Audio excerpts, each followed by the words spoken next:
Hey, what's going on? Todd Shaw with another episode of the Sawdust Dude. Woo! Hey, yeah. Appreciate you watching. Hey, listen, one of the things, these Dewalt planers are super awesome.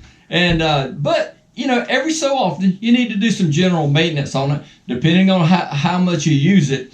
And if you're not getting a good finish on your machine, well, maybe it's time to do some maintenance on it. So let's check out these little quick tips. First thing we're gonna do is just make sure the machine's unplugged. Yeah, right? Okay, yeah, I do have to say that, okay? So here we go. Make sure the machine's unplugged. Get my product out of the way here. Machine's unplugged. I tested, it's good. Then we're gonna go the other way. Then we're gonna crank it all the way to the top. I'll speed this part up. A couple things that we want to do. One, I want to inspect the bed itself. Make sure there are no gouges, and you can see, especially because I run reclaimed lumber and it has nails in there sometimes, but make sure you check out the bed. Make sure there's no rough spots, if there's a burr in the metal. And so I'm going to do the front and back, and I'm just going to lightly rub my hand over it like that. If it is, you can take sandpaper, and once you make sure that the bed's free of any obstacles, and if you sanded off any burrs or anything like that in the bed, you can use like car wax. That doesn't have to be Brazilian car wax, but if you care, it's only the best. So yeah, just take your car wax, make sure, put a good smooth surface down there so that the bed's real smooth and the wood can kind of glide across. Now, one of the things that you can do is this. Over here on the selector dial, just kind of turn it to the middle like that. That kind of puts it in neutral. That way I can roll these. I can turn my rollers, and you can see how there's some build up in my machine there. And these are the rollers. There's one in the front and one in the back, and then this little silver part here, that's the cutting head, so you want to be careful with that because those knives are sharp, obviously. So let's just take a little bit of alcohol and just go across and clean these rollers, and of course it's in neutral so I can spin them freely. Let's get it.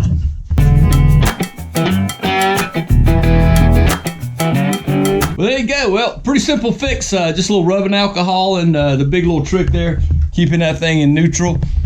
Yeah, that deserves a thumbs up right there. Well, you've done an inspection on the bed, and always make sure your machine's unplugged, like I've said before. You've inspected the bed, you inspected the rollers underneath, the feed rollers, the little black rubber feed rollers. There's one in the front, one in the back. Once you get all that worked out, you can lower the machine back down. You just simply remove the little T-handle, and there's 4 screws on the silver part up here. And you're just gonna take that T-handle and you're gonna loosen those 4 tops.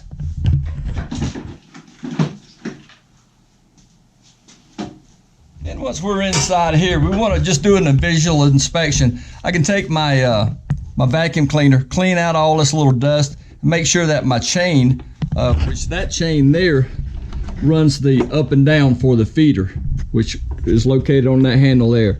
So everything's looking good there. No really need to lube it up. You can do some silicone spray on there if you want, but I try not to do that. Just as long as it's free, I'm making sure that all the sawdust is out of the way. Then you want to remove these little red screws here. Now I can lift up, simply take this little piece here, lift up the intake, and it sticks in there. Now, here's a good example. This is where I was running epoxy boards, and you can see how it's gummed up, and that runs the vacuum, and that's how I get rid of all of this stuff. Perfect example of why you want to keep this thing clean, especially on lumber that's real sappy, or this epoxy stuff, and how it just cakes it in there, you know.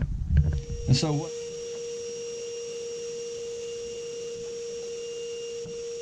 so with your blade in neutral, you just take some mineral spirits, and real carefully you can clean those blades, but I want to get all the buildup right here, where it just kind of has a tendency to cake up. Like I said, the machine's unplugged. That's sharp right there. we'll keep spinning that around. That one's real build up there. We can just give that a nice cleaning, but those knives are sharp. Can do a visual inspection, make sure there's no nicks in there. And if you have to replace a knife, this is how you do it right here. That roller's real good. But make sure all is good and clean. But the big thing is, you see how our little exhaust right there was all clogged up. This is running those epoxy boards, so let's button everything back together. So I'm gonna take my little cowl here and make sure it's in that little blower there real quickly. Take my little red screws here. Make sure everything was tight. And for the sake of time, then we'll take our lid, and it's got that little arrow right there, feed direction. So you know that's how you feed it. So you'll put it back just in place. Just give a little once over. Drop the hood or the bonnet down on it.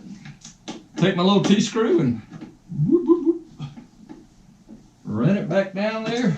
Well, cool there. There you go, guys. Hey, listen, I appreciate you so much. That's just a few little simple steps how to keep your Dewalt planer nice and maintained so you get years and years of good service out of it. So cool deal. Hey, thanks for watching another episode of the Sawdust Dude. Remember, better skills, better results. Oh yeah. See you real soon. Appreciate you. Woo!